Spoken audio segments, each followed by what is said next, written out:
If you want to pump your body and expand your mind, there's only one place to go. Mind Pump. Mind Pump with your hosts, Sal DiStefano, Adam Schafer, and Justin Andrews. In this episode of Mind Pump. Oh, yeah. So we answer some fitness and health questions, and we also do our introductory current events lifestyle conversation. Here's what we talked about in the first 46 minutes with our intro. We start out by talking about Dan Bilzerian and getting everything you think you want. Is it really what you really, really want? Are you really having that much fun? Yeah. Then I talked about tarot card readings. I tried to sell the science behind them. Believe it or not, I think there's some utility in tarot cards. I don't think. Trust me, you'll want to hear that part. No. Then we talked about nerdiness and coolness. Justin played Dungeons and Dragons when he was a kid. Don't judge me. Which makes him a nerd. But, you know, nowadays being a nerd is cool, apparently. We talked about PRX and their brand new camo rack. So PRX makes amazing home gym equipment. One of our favorite pieces are their squat racks that literally fold into your wall. So if you want a squat rack, but you have a room that you can't take up a lot of space with, these are awesome. They fold into the wall. They're flat against the wall, almost no profile. Then you can fold them out and do your squats. You don't even notice they're there. And now with camo, it's like they disappeared. Exactly. So they have some new colors and stuff. Now, PRX is one of our sponsors. Again, they make amazing home gym equipment. You can actually finance as well, so you can pay monthly.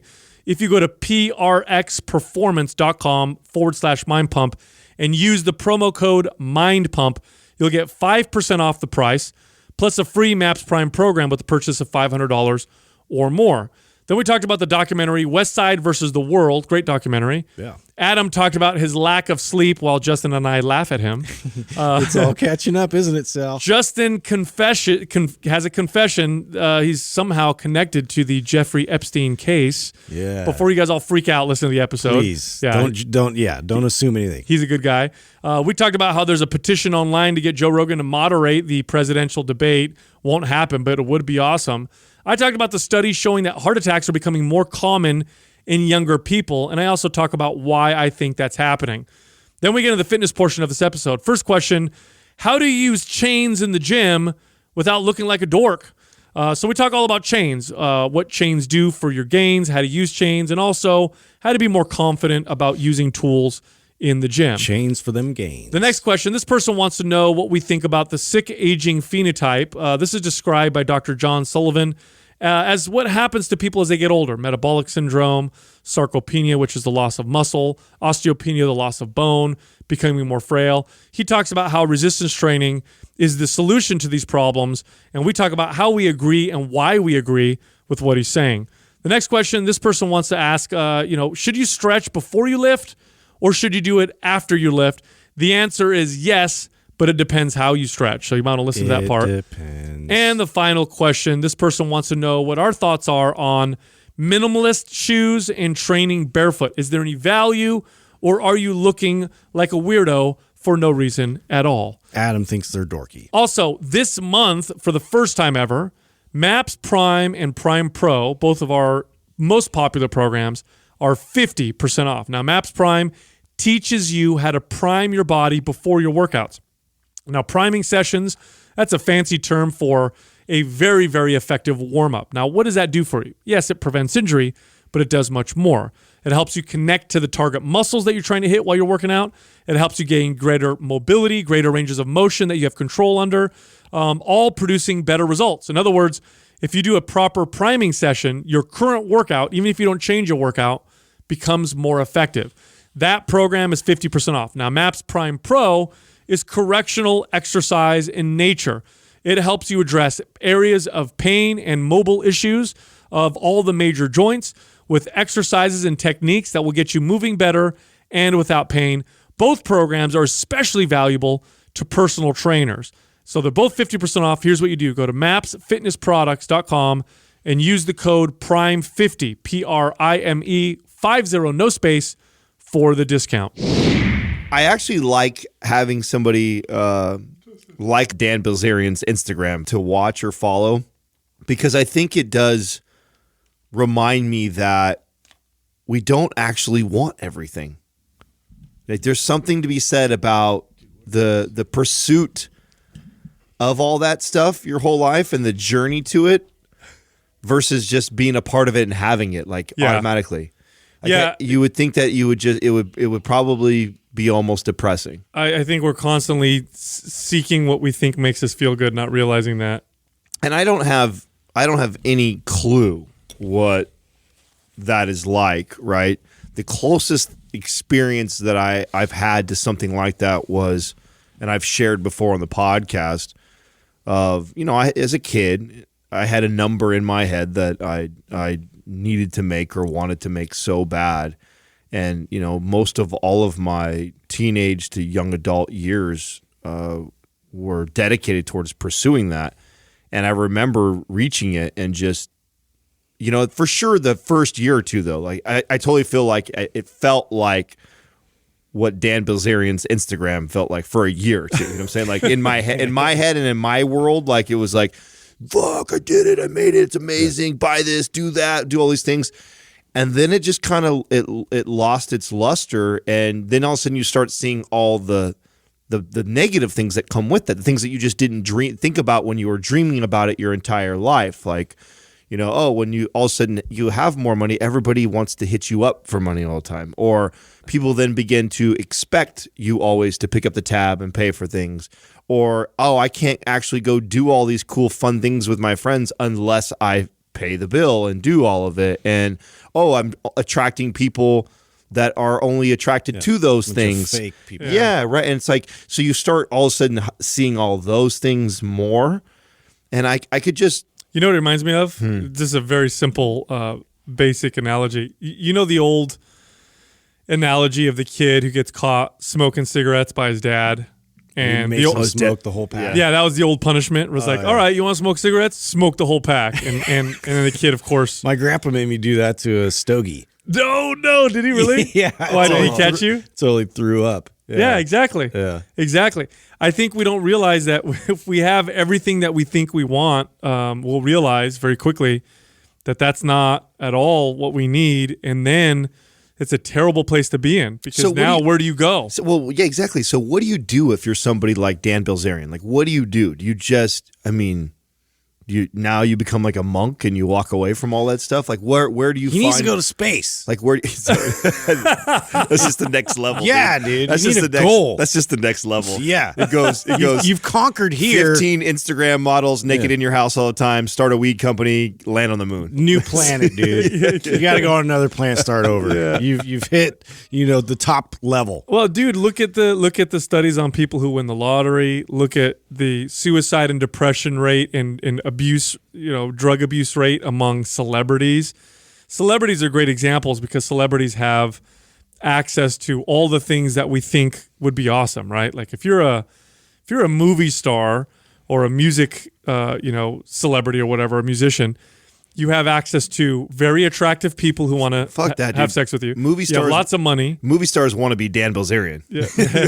All the movie stars follow that guy, dude. I think, whatever. Like you have access to and Bilzerian's almost killed himself, I think, once or twice through drug overdoses and oh, really? Yeah, He had a heart attack. Yeah, is that true? Yeah. I didn't know that. Yeah, he said he went to Mexico and with a bunch of girls and just did a bunch of cocaine and partied and had I think it was was it in his late 20s or something like that? Yeah. Was that something you heard on Joe Rogan? He interviewed He was on it. there, yeah. Yeah, he said it. I didn't listen to that episode. I need to listen to that episode. Yeah, it was a good one. Was Yeah. it good? Mm-hmm. Yeah. So he had two heart attacks. Oh, 25. He was 25 years old. Back-to-back heart attacks at 25. Yeah. Wow.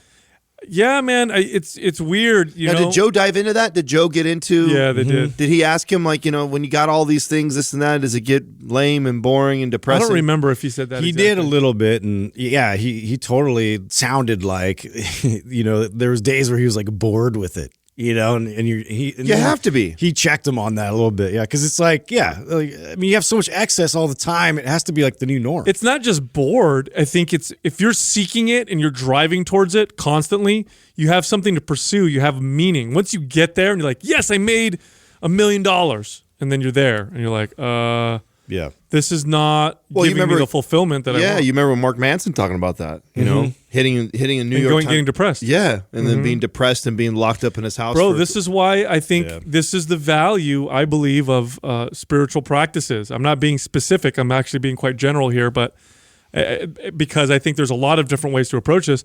But I think that's the real value of them. And what's happened religions and spiritual practices have been around since human civilization has been around.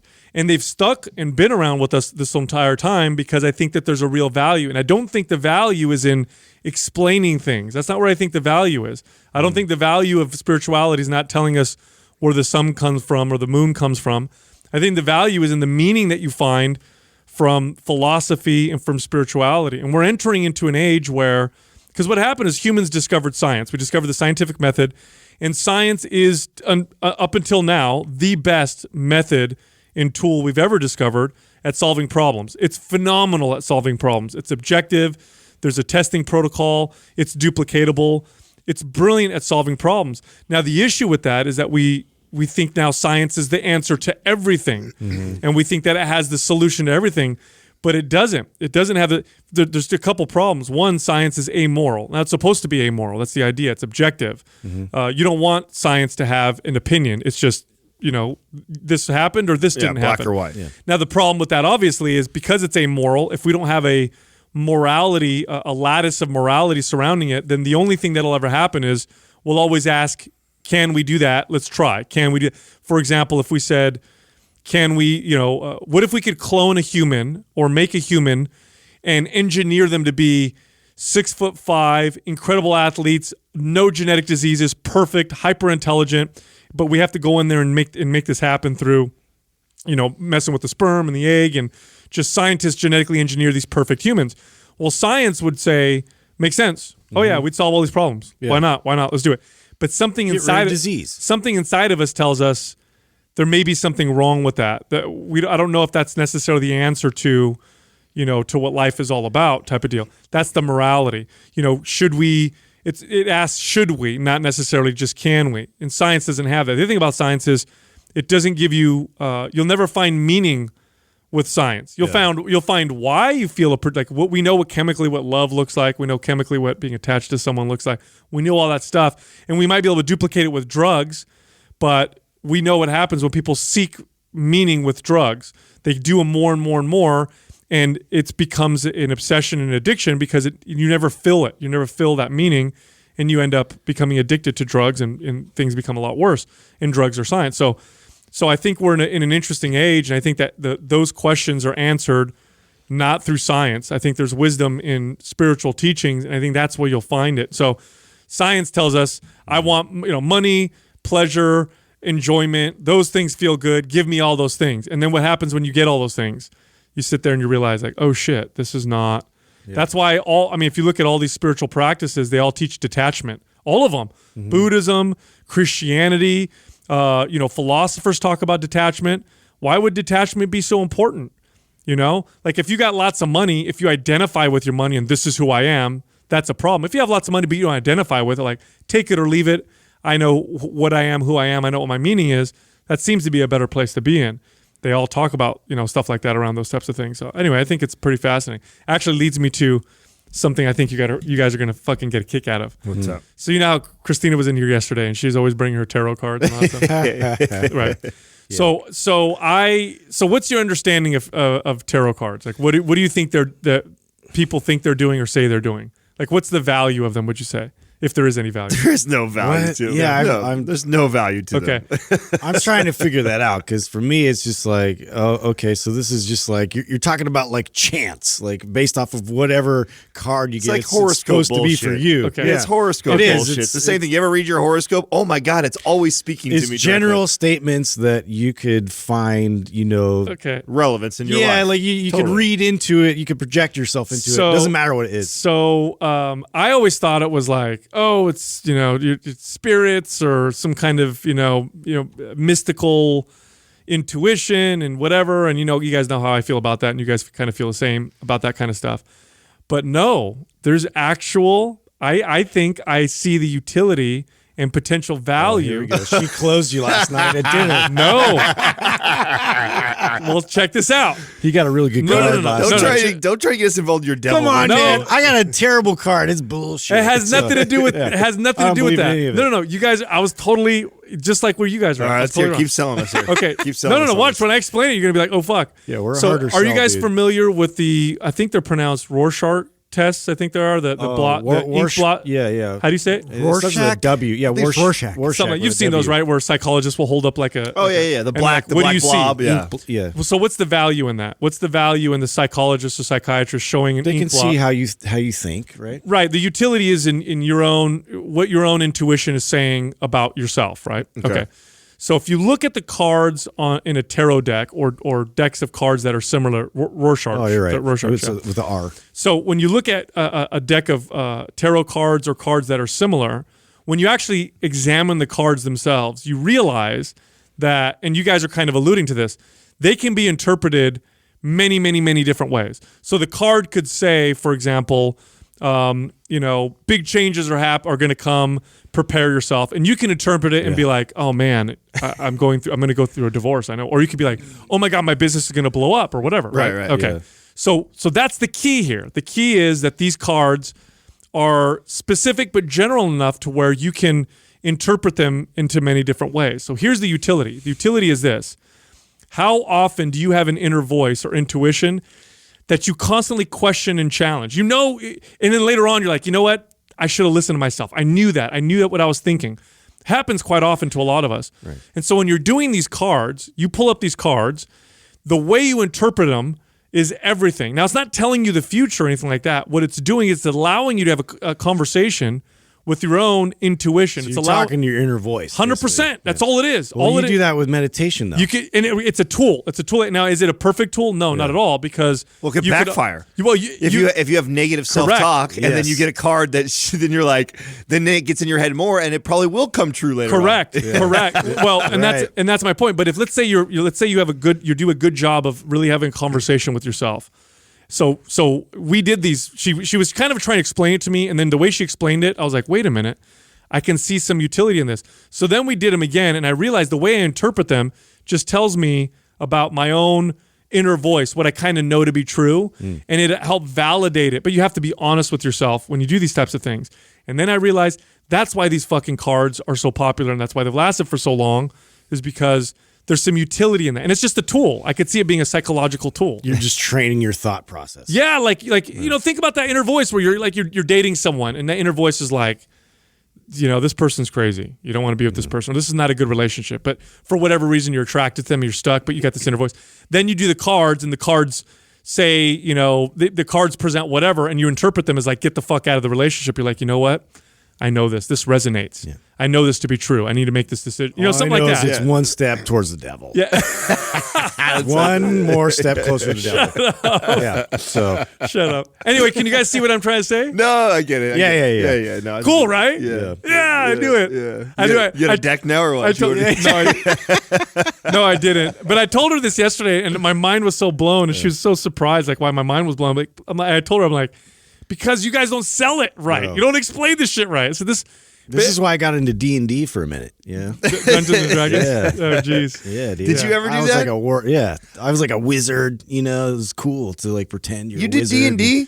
Only for a little bit. I didn't know that. When I was like in elementary school. I don't know, man. That's like, what is it? How many points on the nerd scale is that? That's high. That's a lot. Yeah, that's high. I didn't quite LARP, but I definitely did. Who a little saved D&D. you? Where did you go to? A couple of my friends, because you're not allowed to play D&D. They punked me. You can't do D&D and sports. I know. I mixed with the nerds, and then I went back to sports. So yeah, I have like a soft spot for all my nerds out there. Do you remember what grade you were in when it came in your life? I think it was like fourth grade. Okay, so you're really that's young. all right. Yeah. If you're in high school. Yeah. If you're in high school, there's no saving. No, there was those kids, bro, at lunch break. They went and played D&D. The rest of us like socialized and ate. Hey, you know what though? I got into it. It was one rainy day recess, you know what I mean? I was like, oh, this is cool. And then you know me, I like fantasy and like sci-fi. I could have easily I didn't fallen realize down that how path. far back that game goes. It's old. Yeah, so I thought it became popular when we were kids because I didn't know of it before. When did it come out? 70s? I guess I know it was popular in the 80s. Before that. It's before us, yeah. So I thought it was our generation that brought it to be, but I found out later on that it had been I don't around know for a much long about time. it, but I do know that it's pretty complex if I'm not mistaken. Oh yeah. Yeah. Well, remember it's like aren't they playing it in Stranger Things? Yes, they they were. are. Yeah, And then they had that Magic the Gathering. They like had multiple variations of it. But that's pretty much the idea of it, right? It is. Yeah. You got cards, you tell a story, Yeah, you make dude. weird sounds. If you're really you into know. wizards and elves and shit, like you'll get sucked in. Yeah. Well, what's funny is that now today being a nerd does not mean the same thing as it used to be. Well, it's cool. It's exactly. Yeah, Exactly. somebody let it out that all the nerds rule the world. Somebody finally told everybody, like, hey, you know that high school quarterback guy and the guy that's all popular scoring out, he ends up being a douche 90% of the time. You know what I'm saying? And you know that kid that That's fucking like every movie, Yeah. the cool jock guy that got all Yeah. the chicks, he ends up like bald and fat and drinking like all day. douchebag, right? Yeah. Doing some shitty ass job if he has a job. He manages the convenience and store. the kid that was isolated Like a by PE himself teacher. reading novels at lunchtime. Yeah, that's your boss. You say like, so fucking wise up. Befriend them now. No, it's true. Nerds are not. They're not looked at the same way at all. In fact, doing nerdy things is kind of cool. Don't for you think kids that's now. why though? I feel like that's kind of that came to be where people started. I mean, maybe it was different probably in the 50s and 60s. Maybe the popular kids got all the fucking cool jobs. back Yeah, then? maybe. Yeah, because it was a different time back then where you could get a job just because you were the cool kid and you knew someone who knew someone. Well, here was some interesting stuff though. Stuff that made, at least when we were kids, certain things that made you nerdy when you were in high school, when I was a kid, also made you fucking cool when you were in your 20s and 30s. For example, let me hear this. well, here's a good one. Let's say you played an instrument. Let's say you played, I don't care what instrument, saxophone or trumpet or trombone. When you're a teenager, you're a fucking dork. Yeah. When you're in your late 20s, early 30s, you're still a dork. Not at all.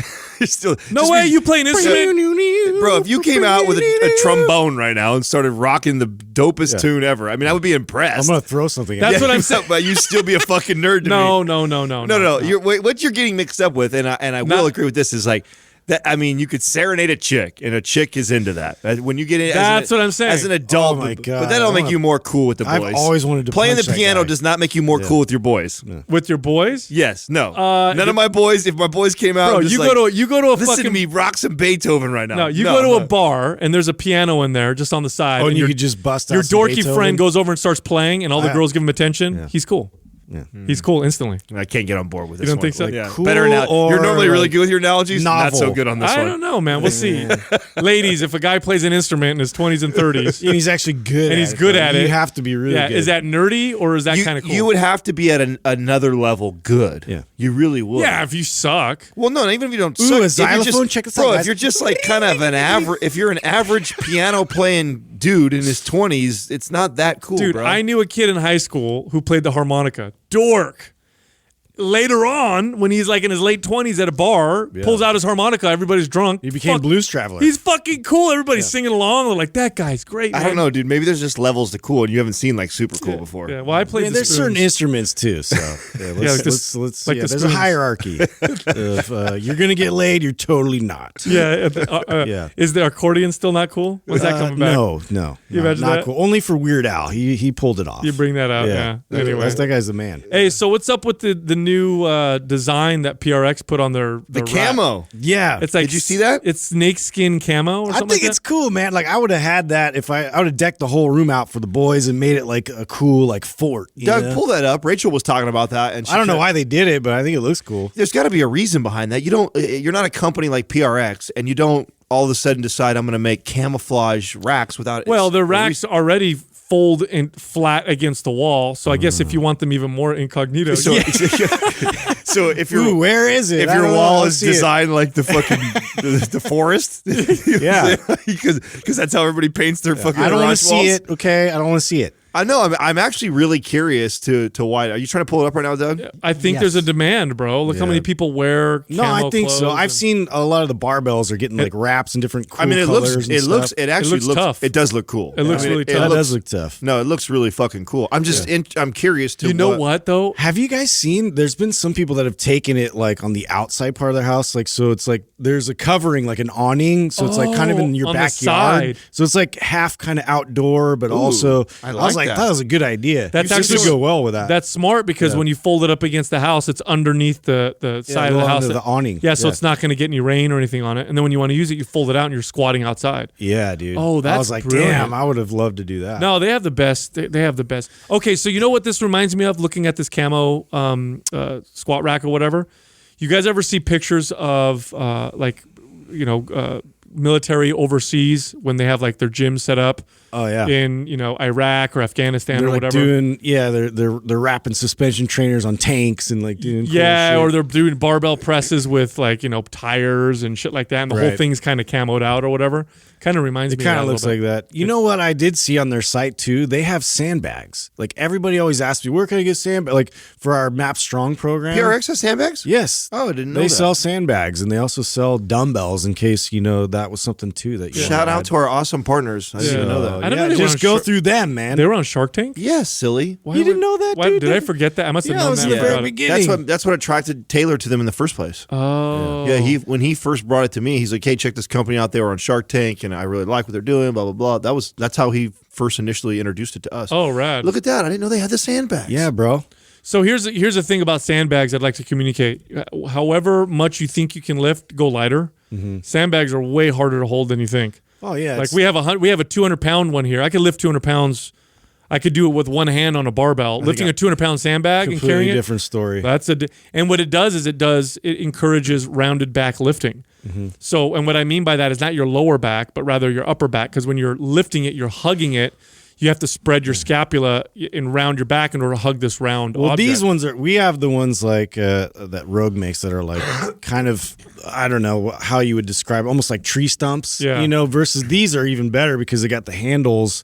So you you have can all actually, you could do the Snatch. the cleans, the snatch, and like the shouldering Oh, that's so moves good. way better. So good. I was watching a video by Joe DeFranco the other day. This reminds me of, and he's just, the guy always puts out, the thing about DeFranco that I like a lot is he puts out great shit. solid information, but he does a good job communicating. Is it our also. is our course up for people to register for that with him? I don't think it's up yet. Oh, it's common though. Yeah. When is it? We scheduled it, didn't we? Yeah, we did. Yeah. When is he coming? When does he come to Mind Pump? I think it's November. It's in November, I November. We're believe. going to have a full DeFranco certification. yeah, no, I'm yeah. sorry. But anyway, he does such a good job communicating good information, and he made such a fucking excellent point.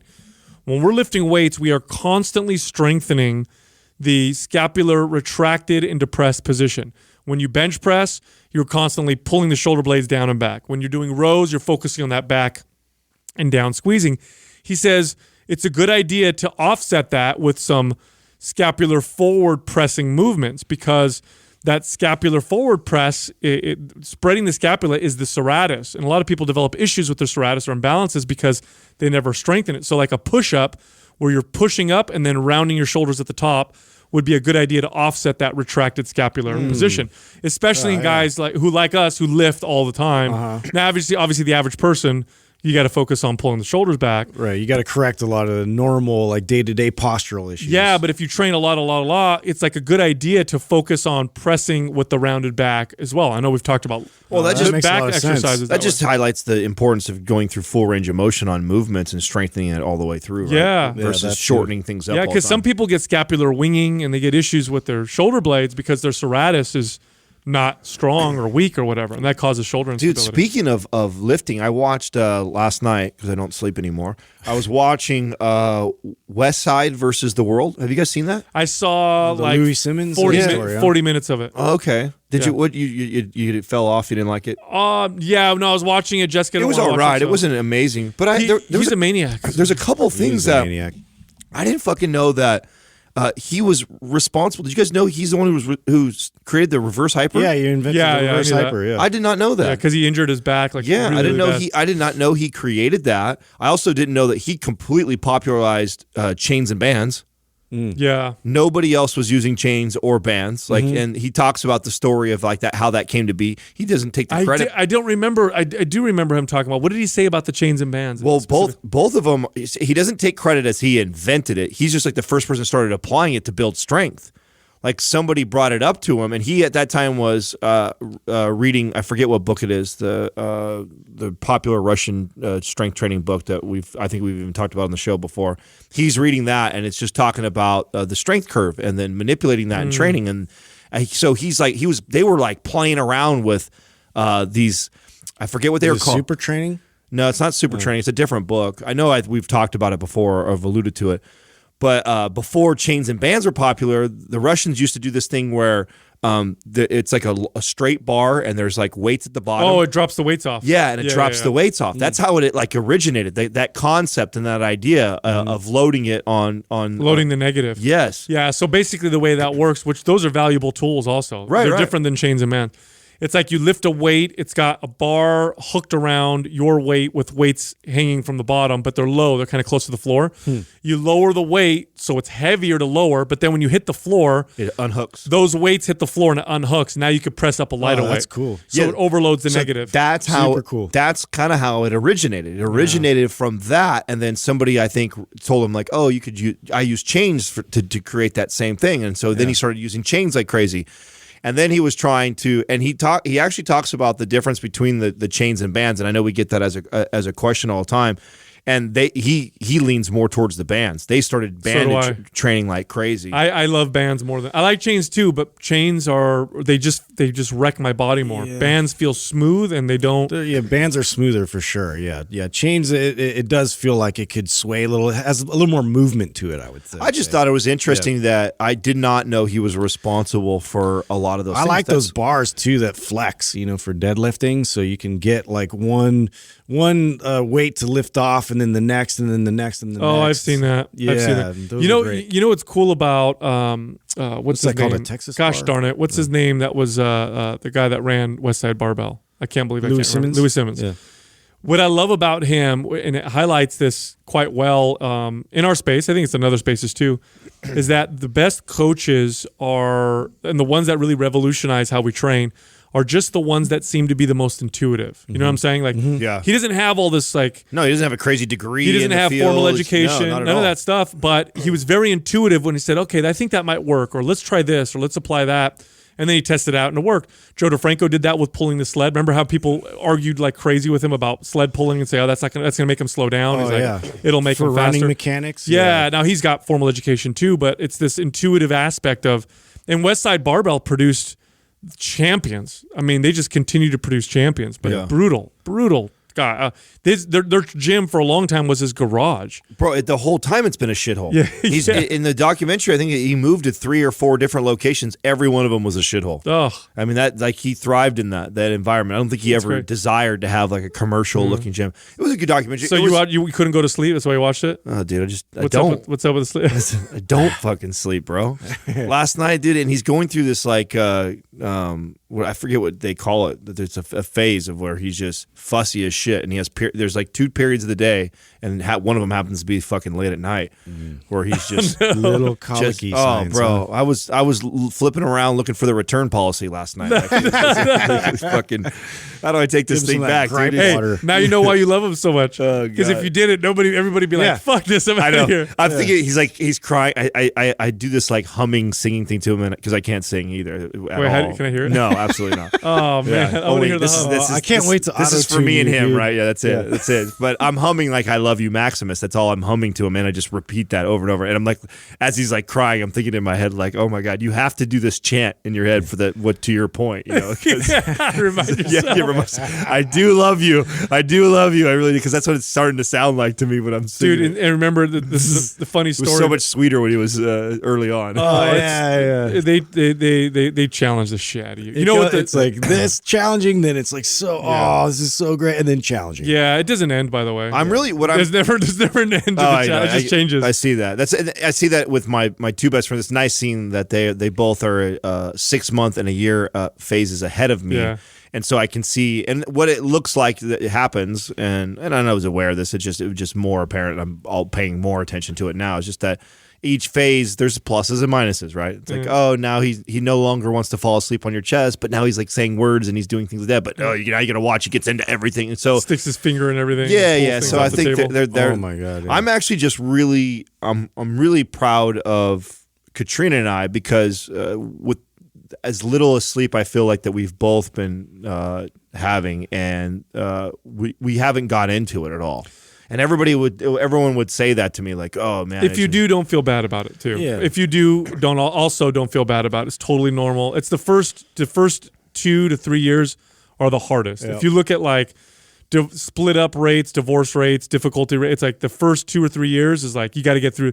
Don't you think that was true? Oh, totally absolutely. totally for me. That's the hardest. It's trial by fire. Yeah, and then once you get over that first couple years, then things start to. My sister has, she's got a lot of kids, and every time the first 2 years, man, they go through a real rough patch, and then after that, they kind of get better. And she's like, I want to have another kid. I'm like, did you forget? Yeah. What happened last time? Yeah, that's kind of. I kind of feel like that as I'm going through. I'm like, man, I don't know if I'm gonna. I have a really good memory, man. I think I'll remember this. That's what I said going into the second one. I'm like, I knew exactly what I was in for. Yeah, are you sure you want to do this again? Dude, Because what if you I have- remember. So in some kids, like my kids were okay like this. They weren't too squirrely or whatever, but some kids, once they start walking, like I have nieces and nephews that you literally can't take your eye off. That's them. Hunter. That's literally. So I'm watching my best friend right now, and I'm exhausted watching him because he will not sit still. He is just constantly running, throwing, banging, dropping. Just That's my youngest, man. You cannot sit for literally 10 seconds because he won't sit still. He doesn't. And you'll find the one thing in the room that's breakable. Or something. and you go right for it. Yes. Yeah, So- that's my nephew. My nephew's just fucking, and my parents are watching him, and my mom is like, I'm too old to do this. This is getting me tired. Have you seen those boards that they create for kids like this? And I think it's I fucking. was like doorknobs and shit like Yes. that. Yeah. He made. I forget. There's a name for him, and I know it's viral on Tumblr or Pinterest or one of those fucking things that everybody goes on to. And he did it outside, and I'd say it's probably about 5 feet long to probably 3 feet tall. Mm-hmm. And they went to Home Depot and just bought doorknobs and switches and PVC pipe. on And, there. That's brilliant. yeah, and it's just got all these things for him to hit and spin and pull and drop, and like it just keeps. He says that thing is pretty cool. You got to like fence them in. Yeah, well, so it is. It's actually he made it part of his fence. So he has a deck outside, and there's a gap for where you go out to the pool, and he has made that as the fence to stop him from going in there, so he can run around on the deck. Now the only problem with it is he loves it so fucking much that he just wants to go out there all day long. So it's like 9:00 at night, and he's standing there. They are. It's a busy board. A busy board. Busy board. Yeah. Oh, that's They had those at like these child museums. No wonder it took off. Yeah, that's brilliant. I didn't even think to do that because I've been to those, when my kids were young too, and didn't even think to make my own. I've never seen anyone make one home, but it does make so much sense. You're like Easy to make. easy, cheap, simple. Did you, Justin, when your kids were younger, did they ever go through this phase where my daughter did this, where I would say, "Don't throw that on the floor," and she would look at me and just like Now, eyeballing you as they do it. yeah, gangster as fuck, just watching me like, oh, this, and then just one time I'm like, don't pour that on the floor. Yes. And she grabbed it and I said, don't you dare, and she literally went like this. And all you do is see red, and then I started laughing like that. That's how I learned how to like turn my rage into laughter. Otherwise, it would die. It was like survival. I had to just laugh it off. It was my least favorite stage. Yeah, that was a tough one. Yeah, I was like, what do you do? And then I tested this out. I'd be like, because they want to know boundaries. oh, and then I test that, like, throw it on the floor. I'm like, maybe we should do the opposite. And then she's like, okay, cool. And throws it on the floor. I'm like, there's no way I can win. It's not gonna. It's coming. I also noticed too, guys. I don't know if it's the fatigue setting in or whatever like that. That I do a little more scatterbrain type stuff that I think probably annoys my girl. There's this thing that I do every once in a while. It's very rare I do this, but it seems to be more common because I'm sleep deprived. I think, or because I got a lot of things going on my plate. But there's only a couple things where I get like the real evil eye from Katrina, where she just doesn't even respond. She just kind of turns her head, and looks at me like, "The fuck you just say?" Or what I don't get that a lot, but every once in a while. And I have this bad habit, and it's the boys, right? So when I take the boys walking, my two bulldogs, and if they get distracted, another dog is coming, this, that. I have this thing that I do that gets their attention, and it works every time. Psst, psst. If I do like that, it'll get them to look at me, and I'm trying to get their attention, and they'll stop doing that. And it's just a fast way when they're going a direction I don't want them to, or I want them to pay attention to me and not be distracted by whatever's walking by. But every once in a while, I do that to Katrina. You did. Yeah, unintentionally.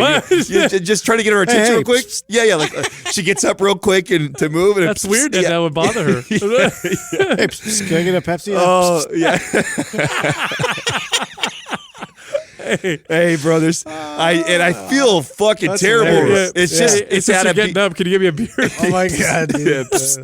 So I don't mean to do it. It's just out of habit of trying to get the attention of the boy. It's like a quick thing, right? It's like a real quick thing, yeah. and it only comes out every once in a while. But I feel like lately it's came out more than I normally would.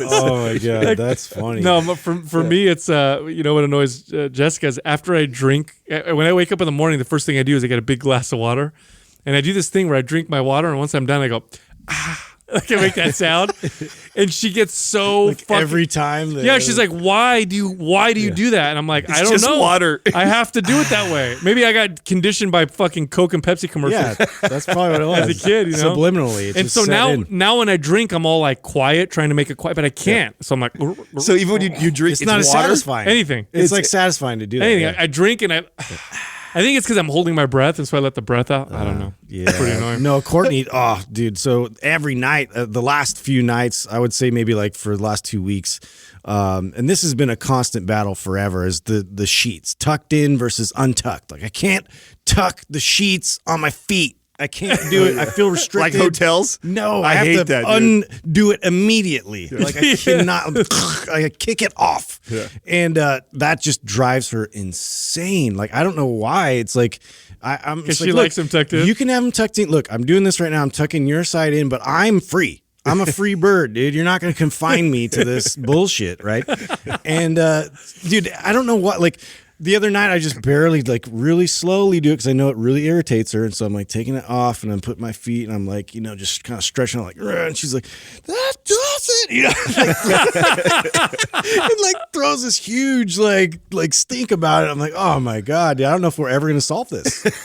This is going to always be an issue. No, you get. I was watching this video by Dr. John Gottman. Love that guy. Great relationship advice. Did you watch that video I sent, by the way? I didn't yet, dude. Watch And it with your I've girl. been meaning to, yeah. I swear to God, sounds amazing. It's such a good video, but he talks about stuff like that, and he says there's a point with small things like that where both people just are okay with it. He's like, there's like stages that you go through, and then you hit this final stage where I see my parents are this way. Yeah. They used to fight over shit all the time. That today they just like whatever. That's your dad. Your mom does that. That's Not a what big he deal. does. That's what she does. Yeah, you just kind of get over it, and you don't care anymore. You know, I can't wait to get to Yeah, that. we're getting there. Yeah, that's gonna be the best. It's just, right now, it's in the pinnacle of Yeah. it. Hey, dude, what's your this is kind of scary for me, so I want to make sure that we're careful Okay. about talking about this. Please. But I you were talking about how there's a connection between you and Jeffrey Epstein. The whole Whoa, bro. Okay, all right. You've been to the island? No, God. don't be throwing that out there. No,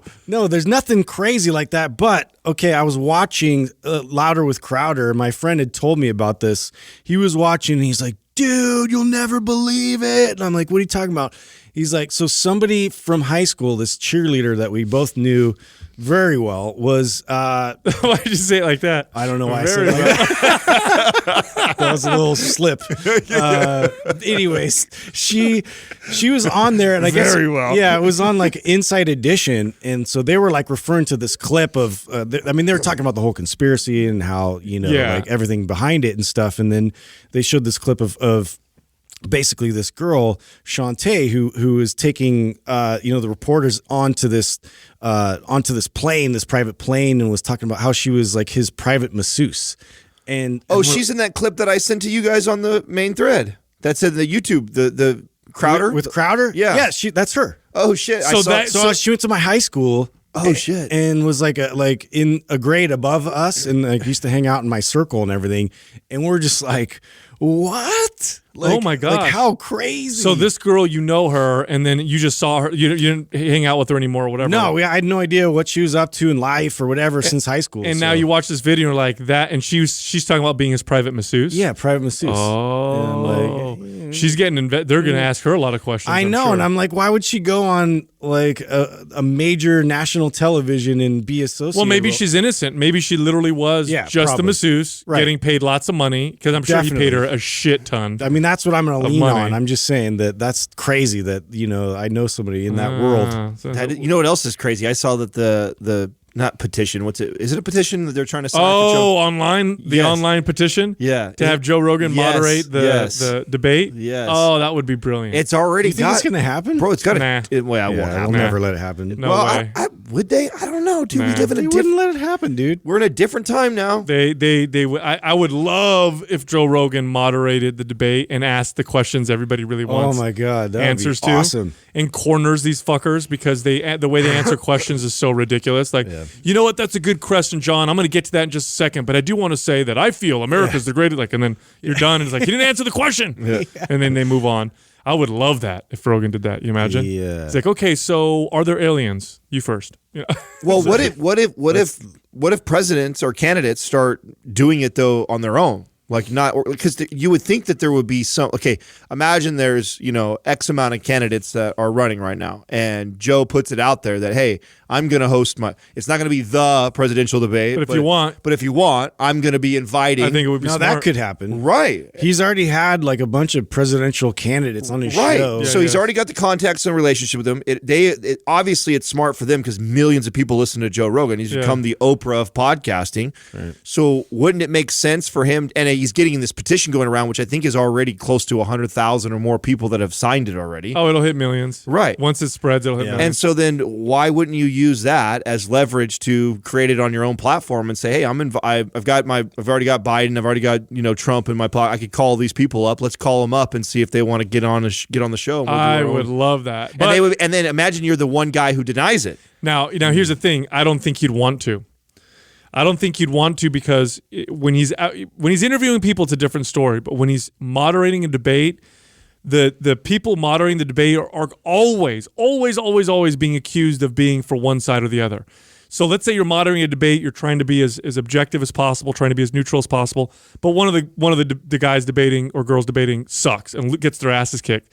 Now all of his or her fans are like, oh, Joe Rogan, he's totally a liberal, he's totally conservative. Of course and it could ruin his whole. Well, we saw that thing. with the girl who moderated Trump and them, right? Because didn't her and Trump get into it a little bit? Yeah, and she got wrecked. Yeah, right. That wasn't good. Right. Yeah. So, and Rogan's got such a thriving business. Would he even want to play in that world? I don't know. I don't know. Interesting. So real quick, large study came out showing that heart attacks are becoming more common in younger people in their 20s and 30s. Now it's not a huge rise, but it is rising, and it's weird because that's an age group that typically rarely ever gets heart attacks. What have they attributed that to? Well, so far they're making all kinds of speculations. I have my personal speculation. I'll tell you what my guess is because I haven't looked at all the data and all that stuff, and I don't even think there's tons of data yet looking into why. I think the data is just showing that it's rising.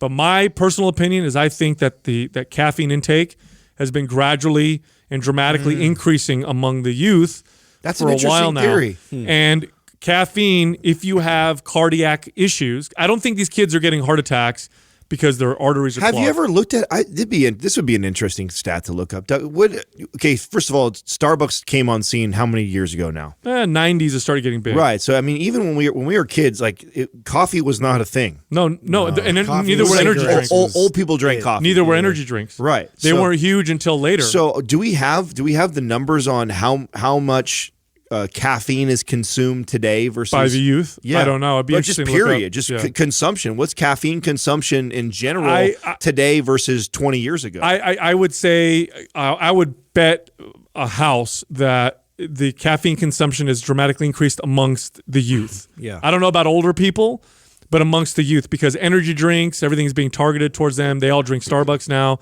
And when you're young and you have a heart attack, it's not because you have clogged arteries. It's because you had cardiac arrest. The circuitry of your heart failed and your heart stopped beating or whatever. And I think that's and I know that can be caused by stimulants, especially if you're sensitive to them. And kids are just having tons of caffeine. And so I feel like it's natural that would cause that. What does that say, Doug? It says statistics show that adolescents are the fastest growing population of caffeine users. Yep. And caffeine intake is a risk factor for heart attacks in young people. So you think like epigenetics, like it's expressing whatever condition is dormant, Well, more. Yeah, well, first off, Either that, or I think we're probably what I would think is we're just really irresponsible with it. I mean, look what we see even in the pre-workout market. I mean, you got pre-workouts; people are starting to put fucking 600 milligrams. do you know how many people? It's insane. You know how many people are in the hospital every year due to just caffeine side effects? So that's Tons. so that's what I'm saying is like how many of these kids are, drinking a Red Bull in the morning and then they swing by Starbucks later on, then they go to their workout and they have their 600 milligram fucking pre-workout. I mean, 12-year-olds are getting venti, drinks that are like 350 milligrams of caffeine. It's interesting to me too that we actually allow caffeine like that to be sold to kids. It won't be long. Yeah, I know. I think it'll change. It's a drug, right? Yeah. It's a drug. It's a deadly drug. Right, it's a drug, right? That. So why? Yeah, and we have that with alcohol and tobacco. Why would we not have that with because caffeine? it's never been an issue. Kids never drank caffeine. You know what kids drank that had caffeine in it? Coca-Cola. Yeah, Coke. An entire can of Coke Or has Mountain Dew. Yeah, it has like 15 or 25 milligrams of caffeine. Right. At most 30 something. Jolt Cola, I think, had like 50 milligrams of caffeine or something. That was like the dares to drink one of those. Yeah, 50 milligrams. When I first started working out and I started taking caffeine, it was 200 milligrams was the big fucking dose. So you get a big ass coffee, that's 350 milligrams. And like I said, it definitely is something that increases your risk of heart issues when you're younger. Now it's a small risk. I don't want to freak everybody out. But if you go across a whole population, of course you're going to see. It's a fun thing to speculate. I mean, do you think that? Do you think we're going to see regulation in our time with kids? That's already trying. They've already trying. Yeah. Are they? Yeah, they're already trying. I wonder how much that would hurt a Starbucks. If you look at cans now of like Red Bull and stuff like that, they'll have a thing underneath it that'll like a little disclaimer. It's not suitable for people under 18. Oh, they're really? already voluntarily putting that. Yeah, if you look at like the Monster or whatever. I didn't know that. Oh, I didn't know that. Yeah. But I mean, it's definitely targeting them. Yeah. It's like fucking, cotton candy and Extreme sports. gamer fuel and shit like gamer that. fuel. Yeah, but not for kids. Not for kids. No. It's for dad. Yeah, only dad.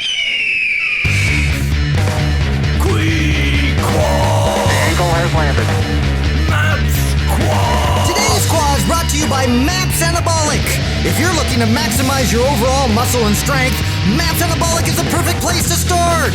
With a full 30-day money-back guarantee, there is absolutely zero risk. So what are you waiting for? Go to mindpumpmedia.com and get started today. It's the motherfucking quad. Eagle has landed. First question is from Kolsky Cox. How do you use chains in the gym without looking and sounding like an idiot? Perfect question. Oh, how do you use chains? I think that how do you change in the gym? I'm like, what? No, How do you use chains in the gym? Why would you think like don't wear them around your neck and walk around with slow-mo video. You know like what? that. Here's the bottom line. At the end of the day, if you're going to the gym to improve and better yourself, you're going to have to just not give a shit what people think when they look at you. And I don't hate to. This is a great thing to understand. Most people who go to the gym are a little self-conscious, and most people don't know a whole lot of what they're doing. So if you go in there with chains, you're going to get a lot of stares because most people are going to be like, why does that person have chains? So what? Do your workout. I think it's cool. Not care. So do I. Yeah, I think it's cool as totally. fuck, dude. I've thought about bringing chains to some of the gyms I work at that don't have it. I just literally right before we started this podcast, I asked Justin, did you order the goddamn chains yet for our place? I know. Chains are awesome. But I mean, I guess, you know what though? Chains wouldn't be awesome if you're wearing a stringer doing tricep dips with a bunch of them wrapped around and you have your girlfriend taking videos of you while you do it. Or you're doing That is curls not with very cool. chains, like a curl bar with chains attached to the sides. Fuck off. That's stupid. So the value of chains for people listening right now who have no idea what we're talking about. So what you would do is you would attach a chain on either side of the bar. So let's say I'm doing a squat. So I have a chain attached on one end and on the other end, and then it drops all the way down to the floor. So it's a big, heavy chain going all the way down to the floor. Now, when I unrack the weight and I squat down, as I squat, links of the chain start to rest on the floor, which makes the bar lighter.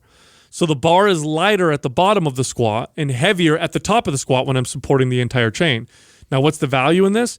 The value is that I'm working with my natural strength curve. In other words, it's the opposite normal. Yeah, I'm stronger at the top of a squat than I am at the bottom. So I'm going to overload the aspects that are stronger and take weight off where I'm weaker so that I'm stressing the whole rep kind of equally. And the results are clear. Studies show that working out with chains and bands or using them in your routine, super, super effective. But as far as, people looking at you and whatever, but you know what? We take this for granted. Like, I grew up in gyms, right? I've been in gyms since I was 13, 14 years old. And then from then on, I was in gyms more days of the week than not. So to me, walking into a gym is one of the most comfortable environments I can ever be in. It's also keep this in mind too, that it's not necessary. So if it's making you feel that uncomfortable using gyms inside the chains inside the gym, you can build an incredible physique and progression. Nobody was using them 15 years ago, 20 years ago. I did this yesterday. So I was doing BFR on my calves, and I've been doing it a lot more than usual because of my Achilles. It still just doesn't feel right. And so I'm still nervous to go really hard on the heavy loading my calves, and so I tend to do a lot of BFR right now with them. And I do that in a public gym. I mean, and you see me tie off my quads, and then I do calf raises. I mean, people definitely look at me fucking weird when I'm doing. I don't give a shit though. Yeah, I used to have a problem with that a little bit when I was like working on mobility moves, and I was like still trying to be Mr. Cool Guy.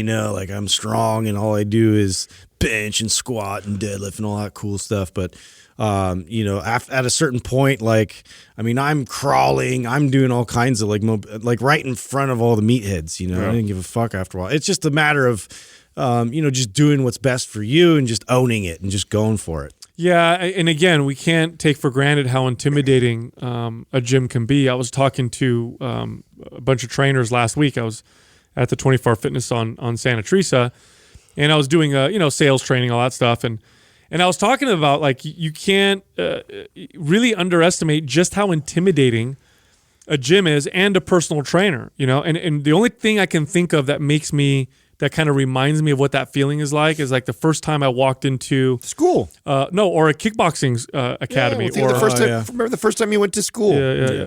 Whether it be the first time you went to high school. There's definitely that very nervous feeling of something that you end up loving and enjoying so much. You just don't know. Like you're just all these machines. There's all this equipment. I haven't worked out in years, or maybe never. I'm going to go in here and try to work out. I only know how to use the treadmill because that's kind of simple to use, and maybe the bike. And then I'm going to walk around and I'm going to look at these machines and try and figure them out. And I don't know what to do. And this trainer's going to show. So it's an intimidating. Well, there's place also this. I think there's this artificial thing that we have too of that is obvious. Like you walk in a gym, you're a new person, and it's obvious to the people who work out there a lot, right? You can tell by the way they look, and so there's this intimidation factor of, I don't want to be doing the wrong things, or I don't want the fit guy or girl to look at me. It's like judging me, right? So there's that. I think that's in there too. That I think people have. The irony of that is those are the most intimidating people: the fit, ripped, gym fanatics. The irony is they're the friendliest ones in the gym. Mm-hmm. Almost, and I'm not going to say 100% of the time, but almost every single time, if you go into a gym and you see advanced people training, now, so long as you're not like getting in the way of the workout, if you have a question, the guy squatting 700 pounds is far more likely to take time to help you and explain to you what you should be doing than just some average, schmo working out who trains every once in a while and, takes months off at a time. Yeah, weekend warrior. So you really don't, you're intimidated. I understand. I can empathize. You don't need to be. I promise you. Most people in there don't know what they're doing. Mm-hmm. Most people, whatever. And you're there for you. You're not there for anyone else. So put your headphones on, put your chains on the bar. Just use them appropriately and you're fine. And do your lift. Yeah, don't do them around your neck and have your girlfriend video you. Don't do that stuff. Next question is from IQ Strength. Thoughts on the sick aging phenotype as described by Dr. Jon Sullivan in his book Barbell Prescription. Would you guys buy into the idea that strength training can be the solution to so many of the ailments that often accompany aging? My God. Not only do I buy into it, this is what I've been preaching. I was going to say, this has been our message for a long time. I've been preaching this since I was a trainer. This is what we preach on Mind Pump. Now, the sick aging phenotype is a term that this doctor made up. I had to look it up because I'd never heard about it. We watched some videos of him. He makes up a lot of words. Yeah, and so this is it's hilarious. Yeah, but I mean, what he's saying is totally true, and this is what he's talking about. Here's what it consists of. It consists of metabolic syndrome. So what's metabolic syndrome? High blood sugar, high blood pressure, blood lipid levels that are all over the place, body fat around the midsection, around the organs. So this is just, metabolic syndrome means you're just not healthy, you're gaining body fat. Systemic inflammation. This is where the whole body just kind of seems inflamed. You can sometimes test this by testing things like C-reactive protein. Sarcopenia, this is muscle loss. This is a big issue with people as they age. They just start to lose muscle. Osteopenia is the other one. Osteopenia is bone loss. density, Once it gets bad, it becomes osteoporosis. And then frailty is another one. Frailty is just, if I'm 20 and I fall out of my chair, I'm probably not going to have a life-threatening injury. Susceptible to injury. Yeah, if I'm 75 or 80 and I fall out of my chair, sometimes that'll kill you. Maybe not directly, but you get sick, you get hurt, you're in the hospital, you get pneumonia, and you die. In fact, there's a saying in hospitals where they say old people will break a hip and then die of pneumonia. And then finally, dependence on pharmaceutical drugs. So that's the sick aging phenotype, and that's true. Yeah. That's what happens. Now, the best form of exercise to directly combat all of those things, okay, and so I'm not saying it's the only form of exercise that'll positively impact those, but the most effective form of exercise that directly combats all those things I just talked about is lifting weights. Yep. Resistance training. Now, it's got to be appropriate and it has to be proper. So I'm not talking about hardcore bodybuilding or powerlifting training. Resistance training needs to be molded to the individual. But if you train properly, it's the only thing that will directly and continuously combat osteopenia, sarcopenia. It'll build up your metabolism so you can burn more body fat so that issue with metabolic syndrome becomes a lot better. Building muscle and strength is the most effective thing that an elderly person can do. It's the fountain of youth. Oh, dude. And when I trained people in advanced age, many of them, that's all they did. They came and saw me 2 days a week. That was most of their activity. And the improvements we saw were dramatic, far more than if I just had them walk for 20 minutes a day every single day, which tends to be the common prescription. Well, this is why we find it ironic that's the prescription, that they promote 20 to 30 minutes of vigorous activity a day. 20 to 30 minutes of vigorous cardiovascular activity every single day. Which is so weird to me because the things that make weight training so much more beneficial than running or vigorous activity, cardio, is actually the things that happen afterwards. Like they're both actually pretty close to each other when you talk about the benefits of what directly happens right there as far as heart rate going up, burning little calories. Right. They're I mean, and that's where I think cardiovascular, in that small 30-minute window, if you compare 30 minutes of running versus 30 minutes of squatting, let's say, sure, maybe the running will burn more calories. And so in that small window, you could say that one aspect is better. But there's so many other things that you get after the fact from the strength training that the running doesn't even compare to. There's also this aspect where it preserves abilities. Yes, it preserves, it builds the body, it reverses catabolic phenomena that happen in the body way more than cardiovascular activity. In fact, cardiovascular activity can sometimes contribute to catabolic. Yeah, it can cause issues with you losing muscle just because your body's trying to become more of an efficient endurance machine. Now, to be fair with the elderly, if they do no activity and they move and start doing 30 minutes of vigorous cardiovascular activity, they won't lose muscle. They probably will build a little muscle because it's far more than what they were doing before. But it pales in comparison to traditional and appropriate resistance training. Here's the other thing. Vigorous cardiovascular activity tends to be understood as, I'm going to go and just walk. I'm going to go and just move and sweat. Resistance training gets valued more as a skill. When you have an older person, you say, okay, we're going to try doing elevated push-ups against the wall, or I'm going to have you sit down and stand up. There's a lot of emphasis on form and technique and how do I do this. When you tell someone just go walk and run, none of that. And running is a skill. I'm sorry. If you don't know the skill of running very well, which you probably don't because you haven't run consistently for a long time, going out and running, you're going to hurt yourself. Yeah. That's what ends up happening. So no, resistance training is the answer. And I don't think it's the only form of exercise. I think a combination is ideal. But if you had to pick just one, it has to be resistance training. Running and walking will not help you open jars. Exactly. I'm sorry. There's a lot of things in your day-to-day life that, like cardiovascular doesn't even address. Help you reach above your head or help you lift something or walk up the stairs without, It doesn't translate well enough. Maintain balance, like all of these different things, resistance training. And here's the thing, the time that you need to perform effective resistance training, and I'm not talking, again, about bodybuilding or powerlifting or anything like that. I'm talking about just reap the health benefits. The time commitment is lower. You figure if I take a 70-year-old 2 days a week of 45 minutes, plenty. I can go super far with that for a long time with their training. The vigorous activity that they need to do that's prescribed by the most medical professionals, it's every day, 30 minutes every single day. Now, I'm not saying, again, don't do that, but I'm saying if you could only pick one, pick the one that's the going to give you the best flexibility that it gives too for people, and I think that's it. To me, it's probably one of the most important things, because the reality is the percentage of people that are fitness fanatics that really care about getting in ridiculously great shape or being super strong. But most people just want to go about their lives and live longer and live healthier. And if they can find a way to do that and still, do the other things that they love and enjoy, the strength and building muscle, it gives you more flexibility with that than anything else. So the person who loves to have that glass of wine on Sundays or enjoys the occasional pizza Fridays or whatever like that, you do that. And if your only mode of burning calories is to go for a run, it makes it really tough to combat that. But if you strength train and you build muscle, it gives you a lot more flexibility in that area that the other forms of exercise just don't do. The message needs to be this to the elderly. I think this message needs to be to everybody, but especially the elderly. They come to you, what should I do? I need to improve my health. Get stronger.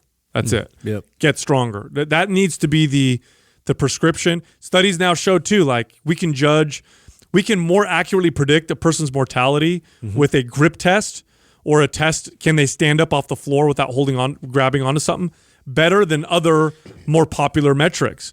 Why? Because if you're stronger, we now know very clearly, if you're stronger, the odds that you're going to die of many different causes much lower. Well, you're more resilient. Didn't they also find like that it helps you fight off disease and all these other things just as because of the fact that you're stronger, more resilient overall? Oh man, here's what happens when you're elderly and you can't move because you get injured. First off, if any of us in this room were bedridden for a week, we would all lose muscle and get weaker. That's just a normal adaptation of the body. You watch what happens to a 70 or 80-year-old who can't move for a week in a bed. That is accelerated and amplified at a ridiculous, scary rate. I've talked about the story about the client that I had who I trained her for years. She was in her mid-80s, and we were starting to see signs of dementia. But, it wasn't too bad or whatever, but she would repeat stories and stuff like that. It wasn't a huge deal. Then she fell. She broke her leg or her hip. I can't remember what it was. She couldn't come in for a long time. And then they couldn't afford personal training because of the cost of having a nurse in there full time or whatever. So I didn't see this person for like 8 months. In an 8-month period, I ran into her at the grocery store. She didn't recognize me. Like a rapid decline. Rapid decline in her mental health because she wasn't exercising. So a big part of the benefits of resistance training for the elderly is like giving you muscle to lose if you need to, and preventing that kind of an issue where you break something or hurt yourself, and now you're bedridden. You can and bounce back. Absolutely. Yeah. Next question is from Mini Fig. Should you stretch before you lift, or is it more beneficial to stretch after lifting heavy weights if you have tight muscles? Depends on what kind of stretch you're doing. Very good. Yeah. Absolutely. So priming, let's talk about that for a second. Now, before we work out, we've been told for a long time that you need to warm up. And the value and the benefit of warming up is it reduces the risk of injury. That's true.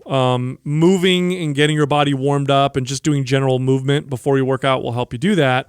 But what you do before your workout can do so much more than that. I feel like that's the bare minimum. What you can do before your workout will change your form on your exercises from difficult to more smooth and more mobile. It'll help you feel and connect to the target muscles you're trying to work.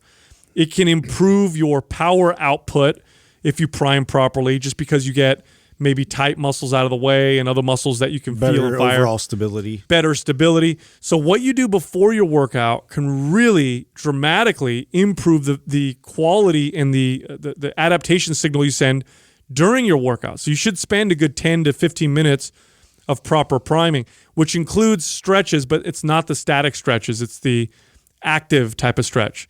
So I'll give you an example of a static stretch for your hamstrings. That would be me going down, touching my toes, and just sitting there and allowing my body weight to stretch my hamstrings. An active hamstring stretch would be to walk and kick my leg up straight, like I'm trying to stretch my hamstring and bring it back down, and then do the other side. Studies show that kind of stretching reduces injury and improves performance, whereas static stretching might actually increase risk of injury. Static stretching I would do at the end of the workout. That's when I tend to do mine because I'm tight. That's when I sit in my long stretches at the end of the workout when it's not going to take away from my performance. Next question is from Cam Clark Photography. What are your thoughts on minimalist barefoot shoes, especially for someone trying to correct mobility issues in the ankles and hips? You still look like a dork. Still do. Yeah, I don't know. As great as they are, and as popular as they are, and as useful as I see they are now, it still look if like you a get dork. the ones that's like closed and doesn't have the individual toes exposed, like I feel like you could get away with a little bit more. Like it's a little cooler. I don't know. Not really, but here's the thing. I think I came out really early on in Mind Pump, talked a lot of shit about them. Retracted that later on because of the value behind them. I think that I barefoot train all the time now and take off my shoes as much as possible. So I definitely understand the value of barefoot shoes and think that it can be a very useful tool.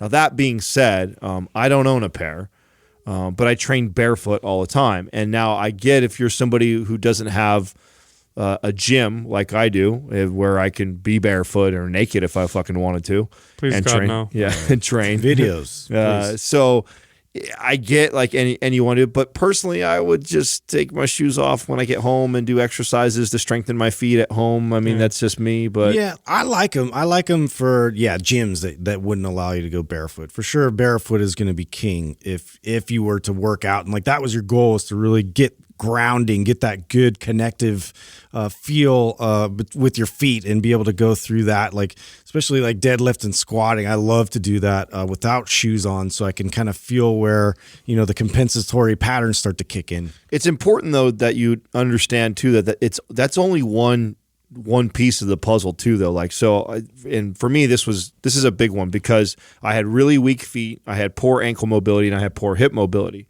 Now, if I had that, I know that, and all my answer to that was going to get barefoot shoes. It's not going to add that much more value to me. It actually would add none. It might increase your risk of injury. So it wouldn't do much for me. Now, along the way of me working on my hip and my ankle mobility, I began to start to incorporate more barefoot work. Mm-hmm. I definitely saw tremendous value in that. But if you don't address your ankle mobility and you start wearing barefoot shoes all the time, you're still going to probably pronate and deviate in your feet, and that's not going to... it's not going to work itself out. You have to be intentional in those movements. It'll get worse. It's like, look, if you like to run and your running coach is like, hey, your ankles, your feet pronate. Let's buy these correctional shoes that prevent pronation. And then you run and you're like, wow, I feel so much better. My knees feel better. My hips feel better. I'm running smoother. This is awesome. And then you read a book that says, we were supposed to run barefoot. There's all these muscles on our feet. You need to start running barefoot. And so you're like, okay, this book said that. Let me take my shoes off. You hurt yourself. You're like, what happened? Now, here's the truth. The truth is, yes, our feet are underdeveloped. Yes, we're not connected to them. And yes, we do need to strengthen them. They are the number one shock absorber of the body. They're almost as, you can feel and touch almost as much with your feet that you can with your hands. There's tons of muscles and nerve endings there that are underdeveloped because we always have shoes and socks on. Now, the problem is if I just take my shoes and socks off and I go lift and I'm not focusing on connecting with my dead feet and I'm not focusing on activating muscles that are atrophied and weak in my feet, if I just stand like I normally do, still break down. Now I've lost the support of my shoe, and so now I'm going to hurt myself. So this is the problem. The problem is, don't go wear minimalist shoes and then go do your normal workout. It's like a guy, too, who's been working out with a belt his entire life. And he hears on Mind Pump he shouldn't train with a belt. But he goes right to no belt training. Yeah, he goes, and meanwhile, lifts the same weight. Exactly. And meanwhile, his form was bad the whole entire time. Like, he had bad deadlifting form his entire time. He used a belt. The belt kind of protected him a little bit because he doesn't have the best form ever. And then he hears on Mind Pump, don't wear a belt. And so he takes his belt off and then he goes and does a deadlift and he fucks himself up. Exactly. Same concept as with your feet. You've become so accustomed to wearing shoes all the time, and then someone tells you that it's so good for you to strengthen your feet to do these barefoot shoes, and that's your first. To me, it's kind of last on the totem pole. Like, I've considered it, I really have, because I feel like I'm kind of there now. Like, I'm like, oh, should I get more into being even more barefoot now, starting to wear the barefoot shoes? And just keep them active the whole time. Yeah, be Paul Check or like Kyle Kingsbury, where they're walking around either barefoot or in those ugly ass shoes all the time. And I just you gotta get a fanny pack though. I like fucking shoes too much, and I think they look terrible. They look absolute. There's not a cool pair. There's not. Merrell's are pretty cool. Even the one that Justin's trying to justify right now, they're fucking ugly. They're all ugly. You know what I'm saying? Man. Okay, and also, so I know for me, and I know you guys don't run ever, but like sometimes I'll try to be intentional about bringing that back into the rotation and get back at running. The one thing I notice the most is how flat-footed I am when I start running again. And again, like losing weight definitely helps along that process of trying to, get better running mechanics again. But the barefoot shoes for me, like I tend to be a little more focused on my forefoot and strengthening and going into like when I'm in lunges and all these types of things, like I could just feel my way through that, navigate through that a little bit better. So you're more connected. You're more connected. And so I feel value in it when I'm training for a specific purpose, but there's definitely levels and scaling that's towards it. You have to consider. Here's what I recommend. If you want to gain the benefits of strengthening your feet and ankles and the articulation of your toes, which is massive. The benefits are huge. It's a whole part of our body that's just dead and totally weak. That's a whole part of our MAPS Prime Pro program. So here's what I recommend. Don't buy the shoes. Don't go barefoot. In the gym, in the normal shoes you work out in, while you're lifting, try to activate your feet more. Try to be more aware of your foot position in your shoes and your ankle. Start there. Once that starts to become natural, then you may progress to shoes that are less supportive. But the whole time you're activating your feet. When you finally make it to barefoot or shoes or barefoot, don't use the same weight you've always been lifting because you've lost some support from the shoe. Go lighter. The weakest link in your lift now is your foot. So strengthen that through the movement. As that gets stronger, then add weight. So in other words, proceed with caution, because if you just jump into this and go apeshit, you will hurt yourself like most people do. And even in the worst case, let's say you don't hurt yourself, you may not add you're not adding that much more value. If your ankle mobility is shit, your hip mobility is shit, you're probably exaggerating the issue. Yeah, it's you're not getting that much value out of wearing these ugly ass shoes. I mean, I have an aunt who she's an executive, so she's always in high heels. And I had this conversation with her a while ago, and I'm like, your ankle's always pointed forward, you're always flexing it. You've got probably poor ankle mobility and foot mechanics. You should think about walking around barefoot a little bit more. So what she did, and I explained it to her really well, she took it to heart, and as soon as she got home, she took her shoes off and just went barefoot everywhere. And then I get a message from her a week later, and she's like, I have plantar fasciitis. The bottom of my foot is really hurting. Like, what's going on? I said, well, how often are you going barefoot? She goes, every day. I'm like, no, you can't go from what you've been doing to that. That's way too fast. Start with maybe 1 hour a day and just do that for a second, and then slowly progress yourself, because the foot is covered with muscles. There's fascia there. It's got lots of connections and stuff. You can't just go from where you're at now to barefoot using the same weight or whatever. You are going to hurt yourself. And with that, go to mindpumpfree.com and download our guides. They're all absolutely free. We have a brand new guide on there. It's the Hard Gainer Guide. Make sure you go check it out. You can also find us all on Instagram. You can find Justin at Mind Pump Justin, Adam at Mind Pump Adam, and myself at Mind Pump Sal. Thank you for listening to Mind Pump. If your goal is to build and shape your body, dramatically improve your health and energy, and maximize your overall performance, check out our discounted RGB Super Bundle at mindpumpmedia.com. The RGB Super Bundle includes MAPS Anabolic, MAPS Performance, and MAPS Aesthetic. 9 months of phased expert exercise programming designed by Sal, Adam, and Justin to systematically transform the way your body looks, feels, and performs. With detailed workout blueprints and over 200 videos, the RGB Super Bundle is like having Sal, Adam, and Justin as your own personal trainers, but at a fraction of the price. The RGB Super Bundle has a full 30-day money-back guarantee, and you can get it now plus other valuable free resources at mindpumpmedia.com.